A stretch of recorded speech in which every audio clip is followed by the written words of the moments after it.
Hello, Tech. Hello there, George. How are you? I'm really good because I remember to say from the get-go, today this episode is brought to us by Betovo. Betovo, baby. Betovo, you can Betovo your bottom dollar on it that this is done okay. I don't know.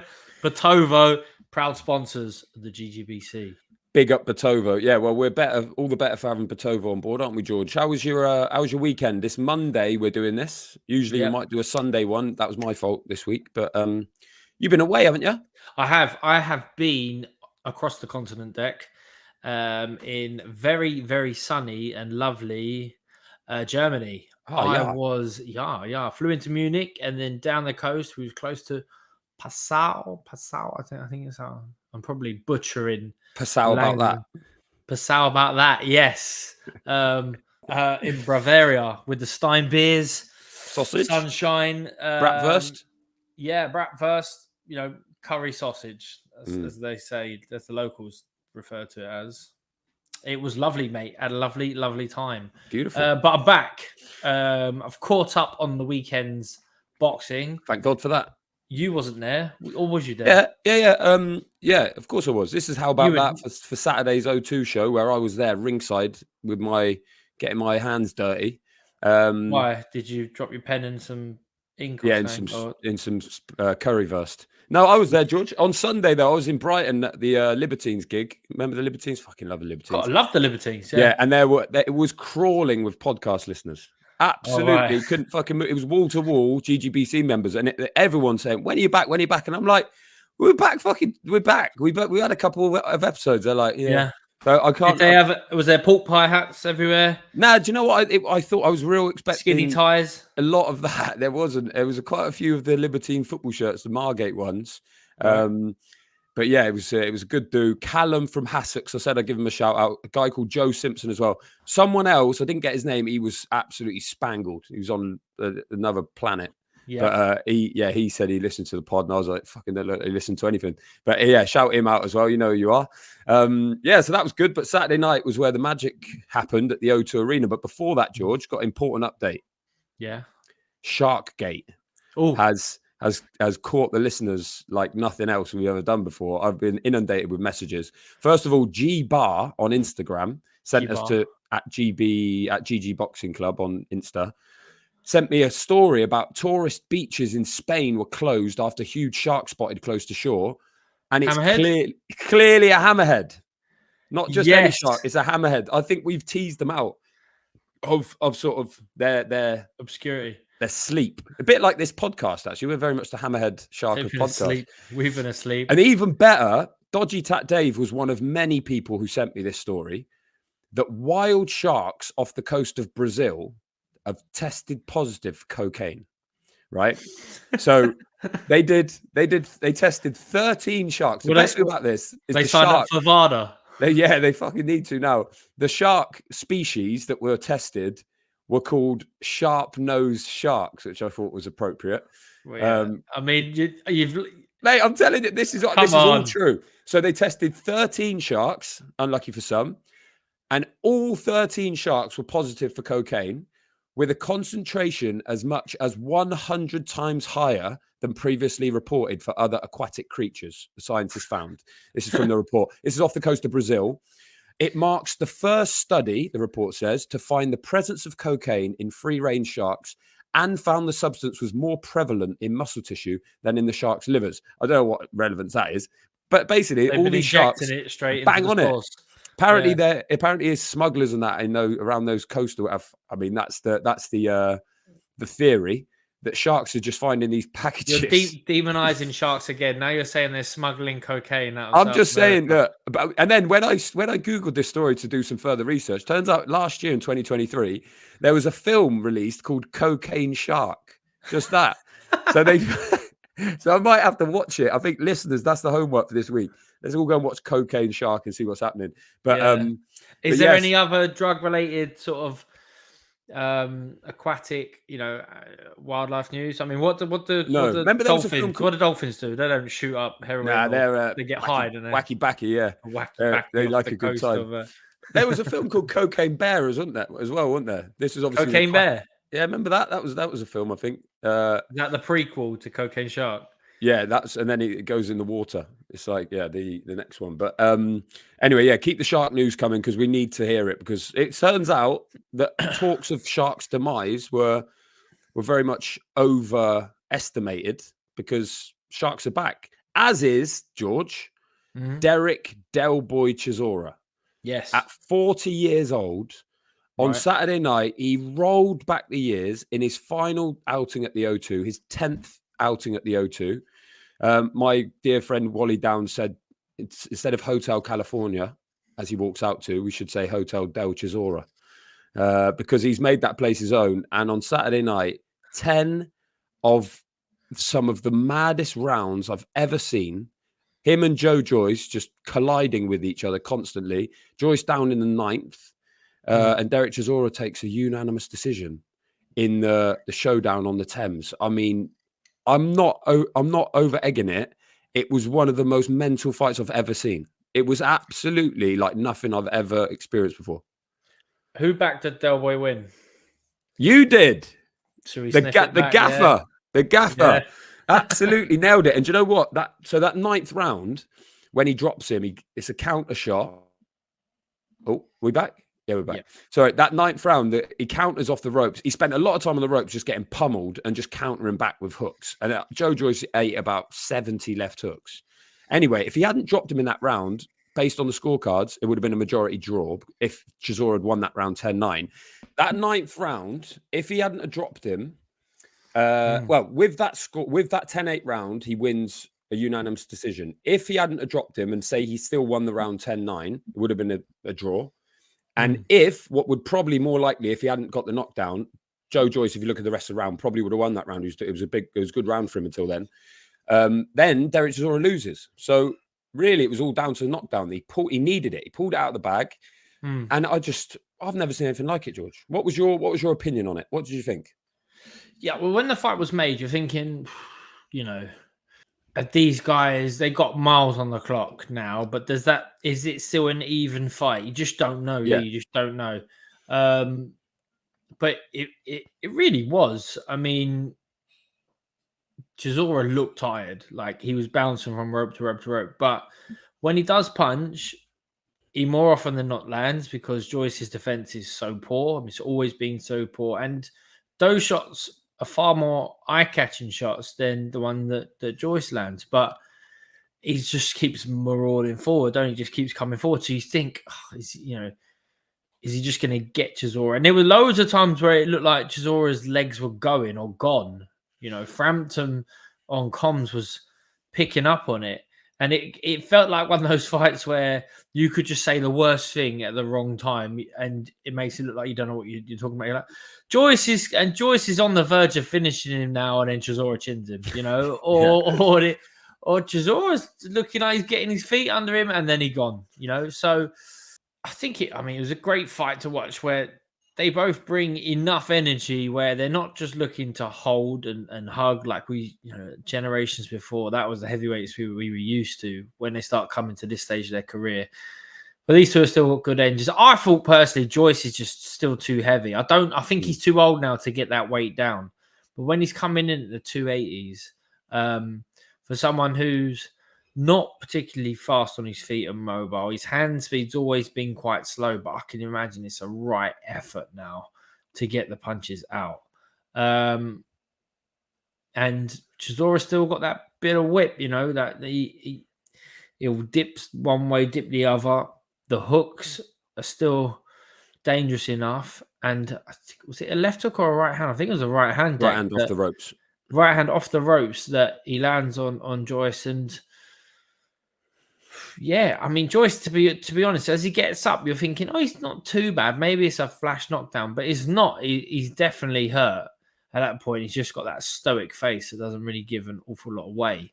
And you're right, Dick. He was winning that round, wasn't he? He was winning that round. And at that point, you do think, I think the round before was a good round for Joyce as well. You're like, right, maybe he's really cranking it up now. Is Chisora going to get through this fight? But he does. He gets through, gets the win. And he was there to the very end. I think he was tidying up after. I saw a video of him putting the chairs away at the O2. He says, I don't want to leave. So I bet he doesn't. It's been He wants 2 more. He wants to get to 50 fights, which is admirable deck. But I'm wondering, 50 fights, that's 2 more. I don't see how he won't get there. But if you're looking after Derek Chisora, or if you just want to entertain the fans, who are you thinking for the last 2 fights? Or basically, who are you thinking next? And can he get through this person next, win, lose, or draw, and still be fit enough for another fight? Yeah, that's a very good question. So 50 fights is what he wants. Manchester in December, he said. In his post-fight press conference, he turned up about 1 a.m. Sunday morning. 5 guys? Bare feet, white dressing gown, war hat, shades. Not 5 guys. It was another bag of burgers. He bought a big sack of burgers, gave them all out to the journalists. It was much appreciated, of course. And he said, December's when he wants to go again, Manchester. And then he wants his 50th next year in Zimbabwe, where he was born. Very good questions. One that also David Caulfield asked, or David Scorefield, it might be 06, who asked, with Chisora wanting 2 more fights to make 50, who should he fight? Thanks for that question. I don't know, because he's kind of been through everyone already. You don't want to be someone. Jake Buckland asked, does Parker beat Joyce? Joseph Parker, who got stopped by Joe Joyce before. My answer to that is I think he would beat him nowadays. George is nodding as well. And does Chisora beat Zhang? I mean, no, Chisora doesn't beat Zhang. So then you're like, okay, there's some good heavyweights out there. It has to be marketable enough for the fight to sell in Manchester. He'll sell himself in some way. That's why Joe Joyce was perfect. But there's no room for Chisora these days to be fighting like Zhilei Zhang or anyone like that, or some young pup. Like, he's not a gatekeeper or anything like that. No. So it's a really hard one, isn't it? You're thinking, yeah. I mean, names who I might think, that's a big name. Deontay Wilder. Oh, Do you think Wilder might be finished now, and he might be like, well, fuck it, I'll have one more with Derek Chisora. That'll be one that because let's get.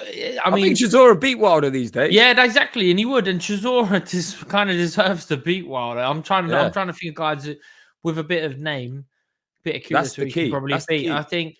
Does he beat? He probably beats Wilder. Wilder is not active enough to beat. If he lands on him, but we say that about everyone. But I don't think he does. Yeah. If Wilder wants to box anymore, Chisora back in the UK maybe. Jarrell Miller, he's out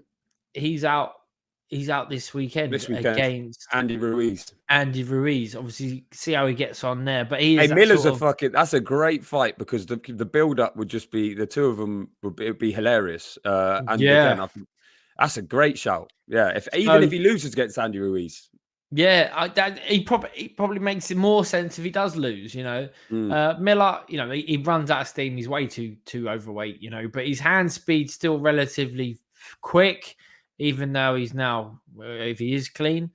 I think that's a good fight. You're trying to think of guys who are entertaining, want to be in entertaining fights, but yeah, they're not going through the gears. So other than that, you're thinking, well, if it's a Brit, who are the Brits? I don't really want to see him in again with Dillian Whyte, because whatever the outcome, if they boxed again, would alter their rivalry, and I think that rivalry kind of is where it is now. Done. It's nice. Yeah, it's done.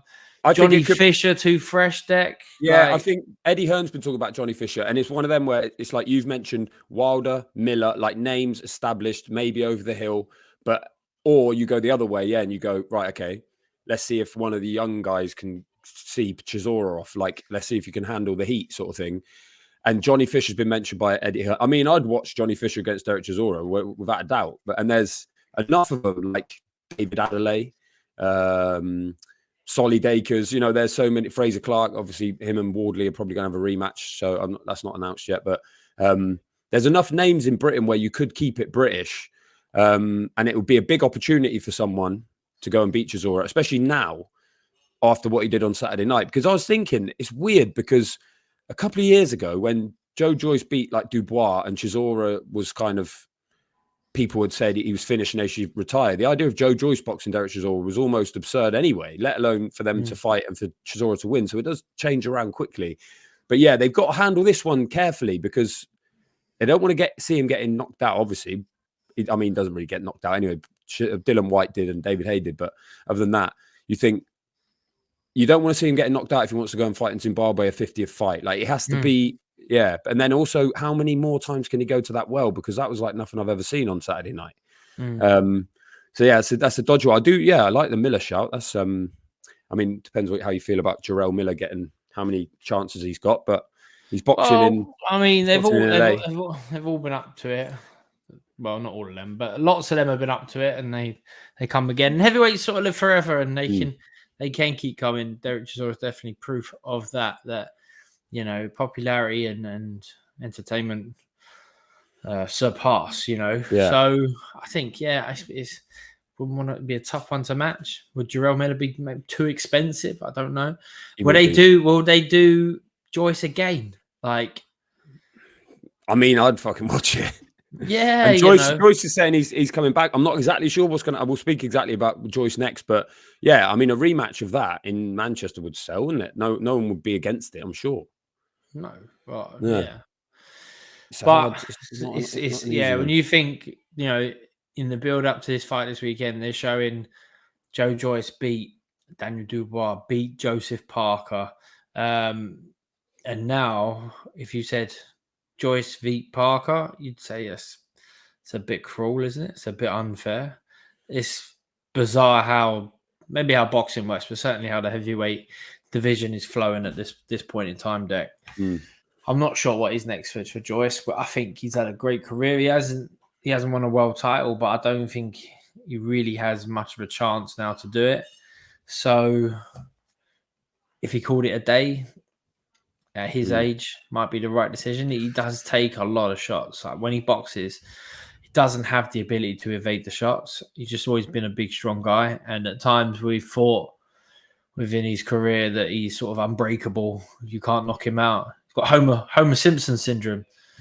Just nudge him. Wait till he's punched out and nudge him. But I don't think that's the case anymore. No.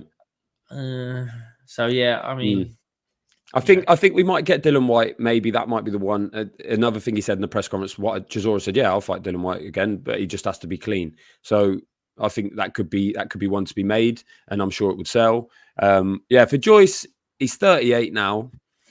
He seems to be getting hit more often as well, because obviously if you hang around in a 10-round fight and doesn't get rid of him, he's going to get hit. It's interesting. But then someone said to Delboy, he's like, what do you think?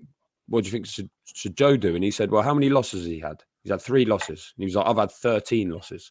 10 years ago, when he made his debut at the O2, well, not his debut, when he had his first fight at the O2, he'd already lost 5 times. He'd already been knocked out by David A. He'd lost to Klitschko. He'd lost to, what's his face? The big Finnish bloke. What's his name? Hellenius. Lost to him controversially, but he'd lost 5 times.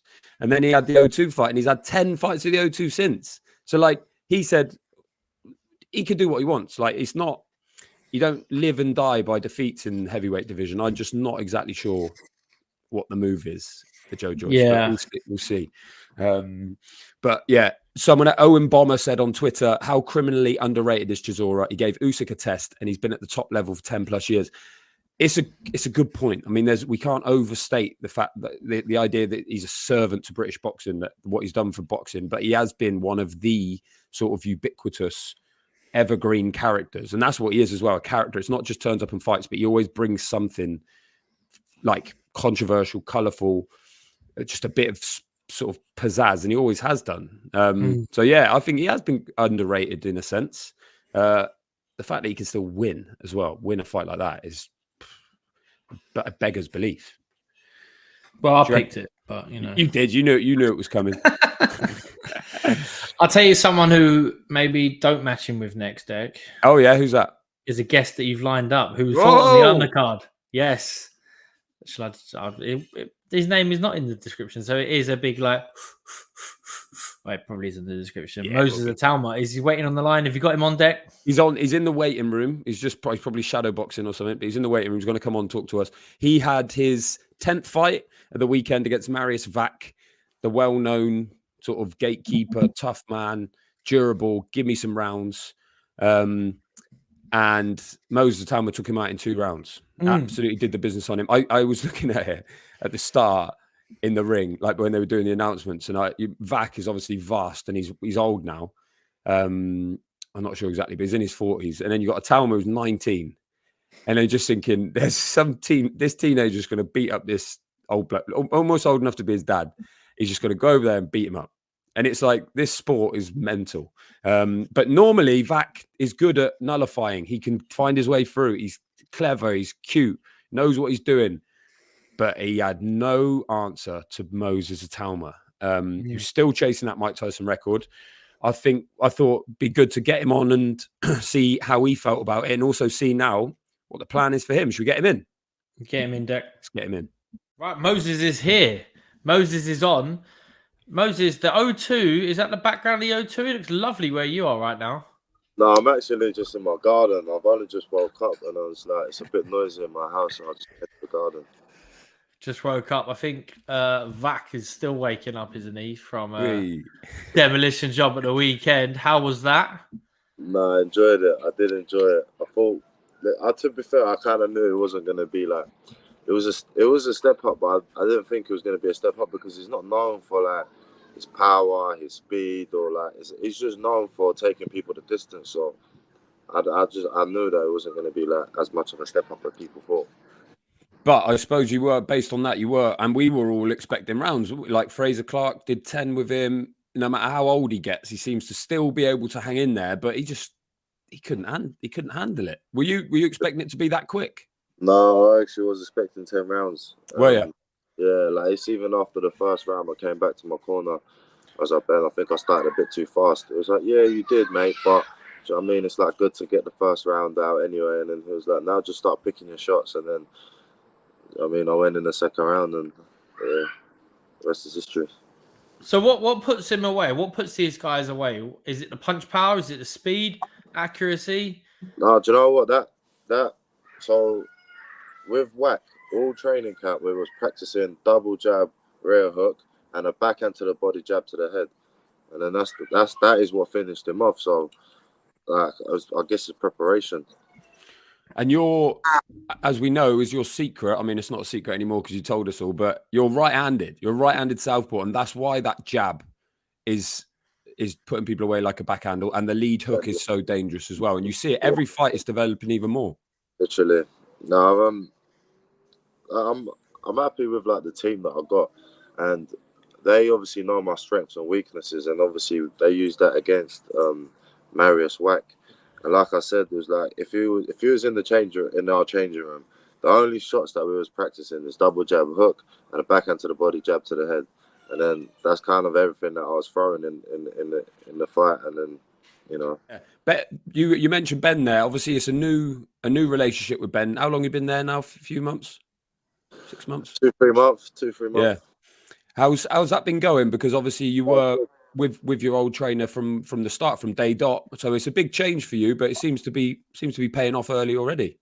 No, it's been good. Like I don't want to sit here like and be disrespectful to my old coaches, but it was like when I was training as an amateur, like it was like obviously my main course of training would be for my main coaches, but like 6 weeks before any major competition, I'd always train with the England coaches, and they've got about 30, 40 different coaches. So I was kind of used to like switching coaches, you know what I mean? So I think the transition to Ben Davison has been quite smooth, and but I feel like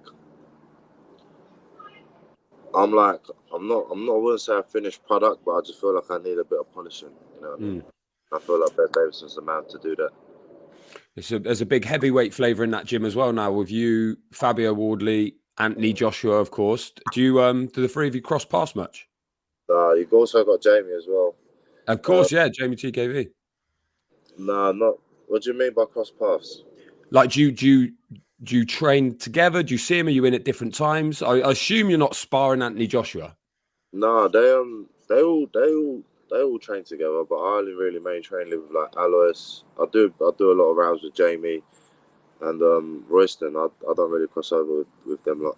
Fantastic sparring if the opportunity arises, though. Yeah, it would be. I would like to do a couple of rounds. Who are you looking at next? Like, because it's no secret as well. You want to get to the top and get there in record time. You know, we had Francis Warren on the show telling us that he wants you to get there equal or even beat Mike Tyson's record. But I suppose when you're fighting sort of gatekeeper type fighters like Vac and put them away in 2 rounds, like, is there a problem now to match you? Like, what direction will you be going? Do you know yet?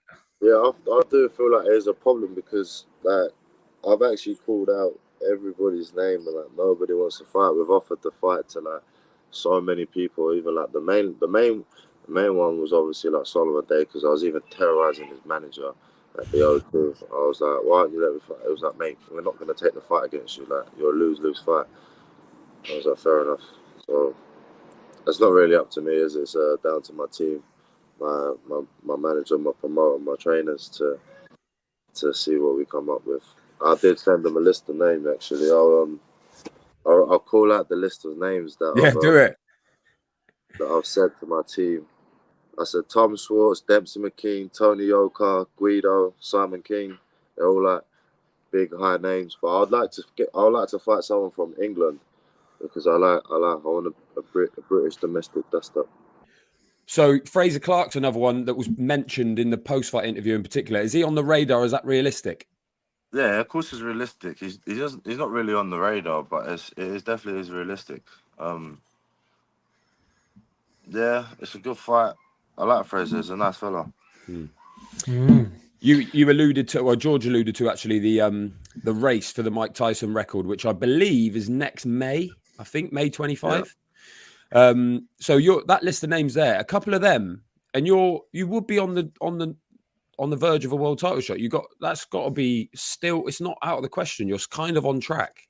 Yeah, 100%. Like, do you know what? Yeah, see, when I first turned professional, like, I was unaware of like not the politics behind it.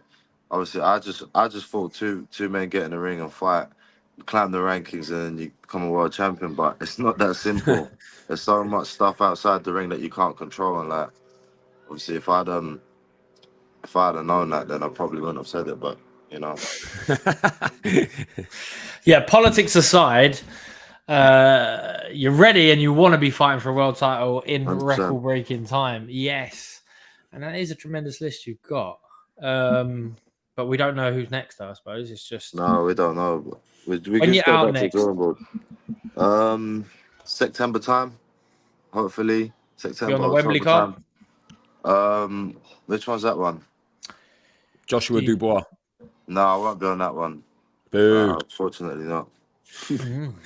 You're in that second phase of your career now where it's not every other week or every month. There's just a little bit of a gap, a little bit of a slow in. The opponents get better. I think I've got 2 more fights left this year, 2 or 3. I'm not too sure, but I think I'm definitely on the Fury Usyk too. Oh, but we want to get one before that. Okay, nice. That's a good timeline then. So you got a September one in the UK somewhere. Yep. Ideally for you, like a British opponent for that, and then a big spot on the undisputed rematch. I mean, that's a good way to close out the year. Literally. Mm. And are you the southpaw sparring that might be needed for this fight?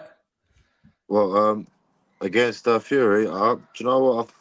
I hope they call me up. I kind of enjoy it. I like being in their camp. It's not even there for the sparring. It's just like everything. Like even we was out in Saudi Arabia and his Isaac Close's birthday, and we literally it was just all like listening to Tyson talk, and he was dropping some gems. What sort of gems? Yeah. Give us a gem. Don't want to repeat it. Are they? Is it pearls of wisdom when it comes to boxing, or is it just dad jokes? No. It's like wisdom, and it's even like what he was saying about like every like the magnitude of the event, the bigger it is, the worse the come down is. Do you know what I mean? Like getting back used to reality. Like he said, it gets worse every time like a fight gets bigger. But it's just like normal boxing knowledge is good to be around. You get what I mean? When people that have paved the way for me, when they talk, I listen. How many rounds do you reckon you've done with Tyson in that camp? I'd say about 40 rounds. No, about 40 rounds. Wow. Okay. Is that the first time you sparred him? Yeah, it was actually. Yeah. Mm. But he spars everyone though. Yeah. Are you the first one in? What's that? Oh, what, when I'm sparring? On Tyson sparring days, are you the first one in, or does he finish off with you? No, Well, there's twice that I've just done like full 8 rounds. There's times where I done like the first 4. There's times where I've done like the first 6, or like I'll do like the last 4 or something like that. Do you get what I mean? Yeah, mix it right up. Yeah. Mm. But depends. Like when if I'm leaving like in 2 days, then I'll just have like one full spar with him. Do you know what I mean? Like it wouldn't be like with anyone else. You obviously, Moses, have been on this pod before, and we asked you this question. And for the listeners who haven't heard it, we'll put the link in the episode description. But you told us that in that pod, of all the spars you've had, it was actually Daniel Dubois was the one that was the hardest for you to work out. Yeah, I don't know what that is. Now you sparred Tyson Fury. Are you changing that a bit? Is Tyson Fury is he the most awkward yet, or are you still sticking with Daniel? No, Tyson is awkward, and and like his movement is crazy. I can't lie. He boxes like he's like a middleweight. Do you know what I mean? Like a sort of not an amateur boxer, but an amateur style, like jab move, or like pick your shots and move. Like he ain't meant to fight like that. And I was like, there was at some point, yeah, when I was getting frustrated with like all the movement and everything, and yeah. But I feel like with stylistically wise, like for me, the bar was like the weirdest one for me, because the way he'd hand it like stops me from teeing off with my lead hand. Like it blocks it, barricades it. Tyson's well known for sort of giving advice to the young boxers, or everyone who's in the camp. As you said, is there one bit of boxing advice, something on your game where he said you should do this, or like this is something you could try? Is there anything any little nugget he's given you that you've put into practice? What's that? In the ring? Yeah, in the ring, just pure boxing wise. Yeah, but it's kind of hard to explain it without demonstration. Do it. You can demo it. We'll have a look. No, I'm currently sitting there in my underwear. He's Business naked upstairs. from the waist down, I'm sure. Me and George are as well. It's fine. Yeah. It's just fighting on the inside. He's like, he gave me a little tip on how to be better on the inside. Perfect. So if you're out in September, that's only what 6-7 weeks in an ideal world, 8 weeks maybe. You got any time for a little holiday now? Are you gonna let the hair down for a bit? My mate's currently in Cyprus, so yes, one of my boys is in Cyprus. I wanna go out there. I wanna go watch the Olympics next week, and then we'll see where we go from there. Beautiful. You earned it on Saturday night. Thanks for your time, mate, and we'll see you in September. Thank you very much. See you later. Cheers, Moses. Bye. Well done, Deck. No problem, mate. This is like almost like real broadcasting now. We're getting people in for the how about that's. Sign of things to come. Well, he's obviously a friend of the show, former contestant. ECM. Yeah, we'll put a link in the bio, link in the description for his episode. Go back and listen to that. Yeah, I mean, he's an old man now. This is when we got him when he was young, fresh, and brand new, didn't we? So, we did. Right, Deck, we're back. We're back. And this weekend, we have the first. Is it the first show outside of Saudi Arabia that His Excellency, Mr. Turki Al-Sheikh, is putting on? It is the first one. That's exactly what it is. Yeah, it's the first expansion of the Riyadh season product and brand, which obviously we know takes place in Riyadh, as the name might suggest. But no, not anymore. This is, as they're describing it, a Riyadh season commercial, and it's in Los Angeles, first one, you're right to say. Obviously, we've got one in September at Wembley Stadium, but this is the first of them.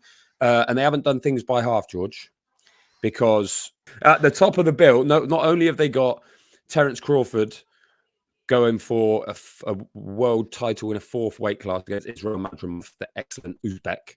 They have Martin Bakoli, who's going to try and take the wheels off the Jared Anderson train, which he might well do.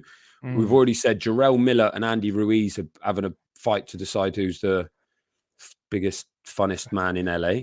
Yeah. Who else we got? It's an unbelievable card that people are suggesting. I mean, I say people like Eddie Hearn, the promoter, suggesting it's the best card in the history of boxing. Really? Yeah. I mean, I think the point is, we've seen big cards in the past. We've seen big fights, massive fight, Mayweather, Pacquiao. But then you look at the undercard, who cares? Then same with other ones. Or you've had stacked cards, but maybe not a fight of this magnitude at the top of it, or something like Bacoli Anderson. It's more that plethora of big fights that could headline on their own, and then nothing else, like no filler. It's just kind of, I don't know what it is, 7 fights, and they're all banging. But mainly, George, the most, remarkable thing about this card is not the boxing, is it? It's the live PA. From who? Yeah, it's M and M. Both of them. Yeah, both of them are coming Slim together. Shady going as well. Slim, he's there. And all 3 of them. Yeah, he's going to do a live performance deck. So have we got Noel Gallagher or Liam Gallagher, or one of them's coming Liam September. Liam, yeah, Liam's he's doing the Wembley one. Yeah, and so the American Liam Gallagher, I suppose, which is Eminem. I think that's how he describes himself actually on his LinkedIn. Yeah. We're trying to get him on the pod, but so far he's been busy. Well, yeah, he does a lot of podcasts, but he's desperate to come on ours, so we will have him on soon. He just wanted a bit more experience of big fight nights, so he said he'd get this one out of the way and he'll be on next week. We'll try and get him on. How about that for Monday? Yeah. He might lose himself though trying to download the app. Yeah. Wait, you're gonna bat me on. Come on, here we go. Have you seen? By the way, there's a thing on like a trend at the moment. Go on, what's the trend? The trend that like Gen Z people are being shown and exposed to for the first time, like old Eminem tracks. Like obviously some of them unbelievable. The stuff he says is like controversial and whatnot, and they're sat there thinking like they've never heard it before, and they're going, "What the fuck?" He like from back in the day, but he's a bit older now, a bit longer in the tooth. Of course, we did see him at the boxing a year ago when he walked out none other than Terence Crawford ahead of the Errol Spence fight, but he didn't do it. Remember, it was that Lose Yourself he walked out to, and then he did like the end. And then he just fucked off. He didn't even do the song. Yeah. Well, I think that all came together last minute. Yeah. They had a couple of tweets back and forth, and he's like, "Mate, if you want to come, I think M, as like Crawford would call him because they're mates in that M. I call him Mr. Mathers. He expressed that he likes Crawford. Crawford's like, "Fuck me, come to the boxing, mate. I'll sort you out a couple of tickets." And then he went, "Yeah, all right, I'll come." And he went, "All right, well, I'll come out to with a real Slim Shady, please stand up." And he went, "All right, yeah, I'll ring walk with you." And then everyone got super, super pumped. And then they went, and he sort of came out, and he did get introduced, I think, which is pretty cool. Yeah. Didn't get sung into the ring. But I like that because if they're going to do it, they're going to do it properly. And I think Eminem can't throw that together on a couple of days' notice. I mean, he should be. He should be able to fucking do his own song. Like, yeah. I mean, he probably wrote a song in the change room. On the way to the ring. He's that clever, isn't he? Yeah. He can rhyme orange. Yeah, the only man in history that's well known. He's the only one. I don't know what it rhymes with. But I mean, hopefully he knows the words and he does do the songs. I think Liam Gallagher's doing 3 songs in Wembley, so I guess Eminem will do the same. I'd love to know what the fee is as well. It's brilliant. Just like, get me Eminem. Well, you're going to book him for an event as well? No, we're booking for the live show, Shepherd's Bush Empire. Him and Carl Froch. But yeah, Eminem's there. And the main fight, of course, the main attraction is Israel Madrimov, the WBA super welterweight, i.e. or AKA light middleweight, as I like to call it, champion of the world, and takes on Terence Crawford, who, of course, former light welterweight, current welterweight king, going for that 4th belt. Massive favourite, 6-1, I think, with most of the bookies. Terence Crawford, Madrimov is 6-1, 6-1. Crawford the other way, which is pretty significant in a fight of this magnitude. Would you go along with that? Do you think it's about as sort of wide as that? I don't know. I like Madrimov. Me too. I think he's a really good fighter. I think the first time he came to the party late, I saw him on one of the Saudi cards. He was amazing that night.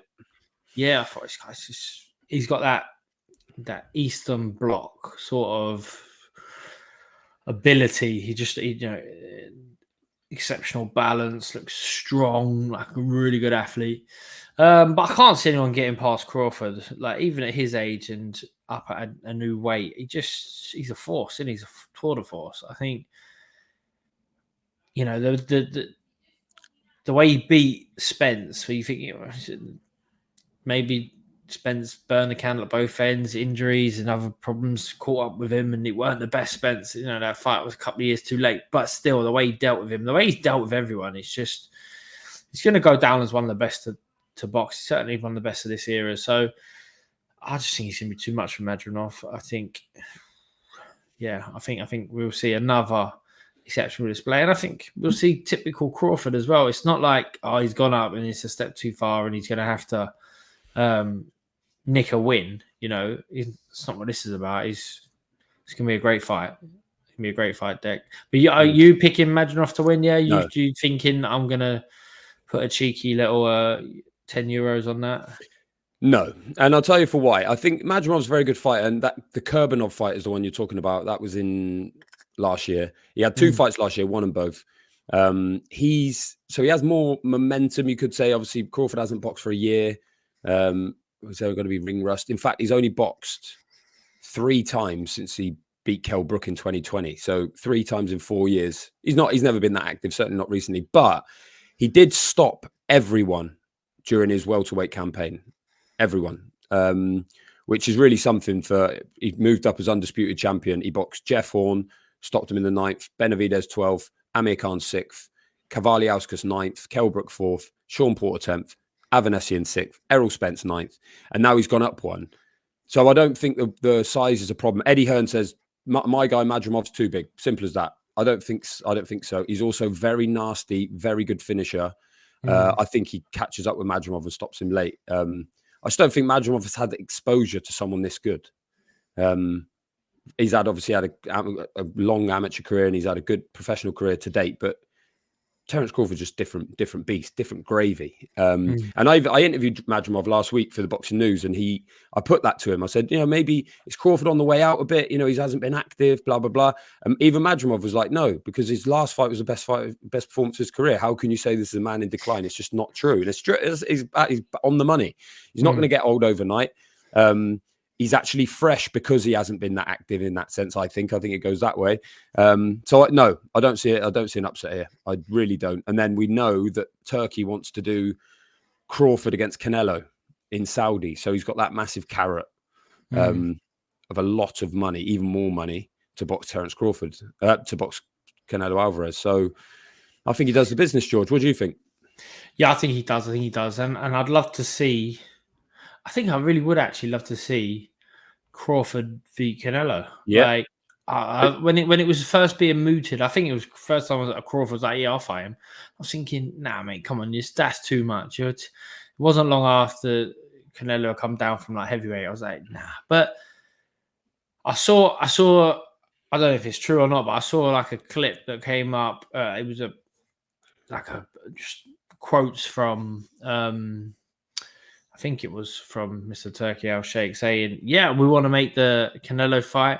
As long as he's sensible with his figures, then we can do it. And if he's not, we'll go a different direction. I was thinking, what is sensible with like today's figures? Like, I mean, what does... But didn't Canelo ask for 200 million, or was it 500 million to box Benavidez? Am I right? I think it's something like that, which is he's obviously said a number which they don't find sensible, but yeah. I mean, you got to think like 100 million. I don't know. I want $1 billion to fight. $1 billion. Yeah. And he's like, yeah, but what makes him go? What is the figure? We don't know. We need to know. I'm going to try and get His Excellency on the show and ask him. Oh yeah. What's not sensible? Like what could you not ask for? I want to know. Is he like, well, basically, let's just make it history. Yeah, this is the most expensive fight in history. Okay, what does that mean? Well, what was the previous most expensive fight in history?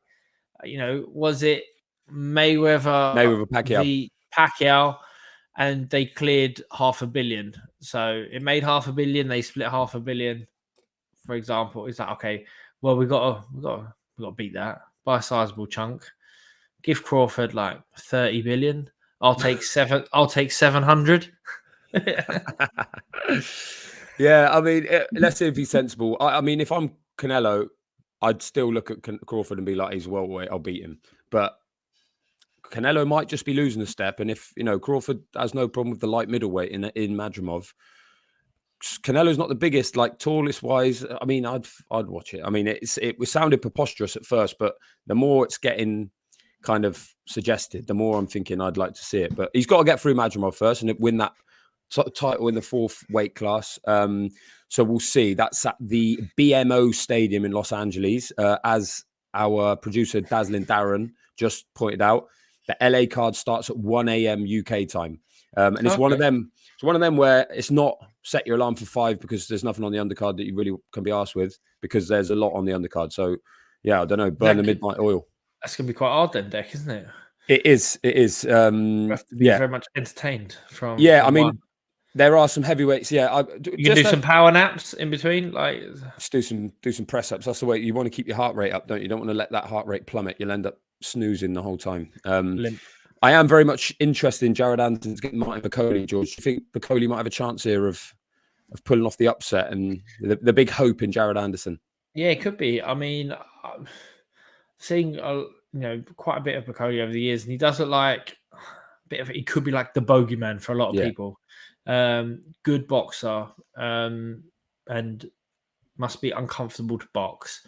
And Anderson's, the bits that I've seen of him beforehand, he looked like he'd no problems. But then there was that footage that came out where he's talking about letting to Roy Jones get to him. Yeah, like crying. I just find it's a bit weird, like kind of not what I want to see from us. I want to see him like Canelo, where they just or like Moses Itauma. Moses Itauma, yeah, nothing fazed them ever. I mean, Moses Itauma, he's sort of like almost asleep, isn't he? Is that relaxed? Yeah. And Canelo's like, I'm gonna fuck him up. This is my body. But everyone was going like losing their shit about Jared Anderson. It sort of pumped the brakes a little bit. He had 10 rounds with Charles Martin last year, didn't look great. Charles Martin, decent, southpaw and awkward. He knocked out Andre Rudenko in 5 in August of last year. His only fight this year was against Riyad Season Murhi, as I like to call him. And that was another 10 round. So just as he's going through the levels, it just that knockout sort of power is not eluding him, but as we see it all the time, don't you? They don't go over as easy when you get into the bigger leagues. And Bacoli is tough, hard puncher, knows that he can change his whole life and his career here because he's always been that sort of forgotten man, the sort of unwanted guest at the party at the heavyweights. And he can change everything if he beats Jared Anderson. So I'm looking forward to that. It's a stonker of a card. It's a real life stonker. They don't do things by half, the Saudis, do they? No. So that's loads of fantastic boxing to look forward to this weekend, Day. Well, I'll bid you adieu. But Wednesday we should jump on and fill up the airwaves with some Q&As because we've had loads of questions come in. Questions have been flooding in. We need to, get to grips with. So whilst everyone's on holidays and we haven't tracked down a guest, we're giving the listeners and the viewers something even better, which is just us talking. Just talking shit. And answering their questions, enlightening their lives. So should we do that Wednesday? 100%. I'll see you Wednesday. All right then, Deco. See you later. Peace.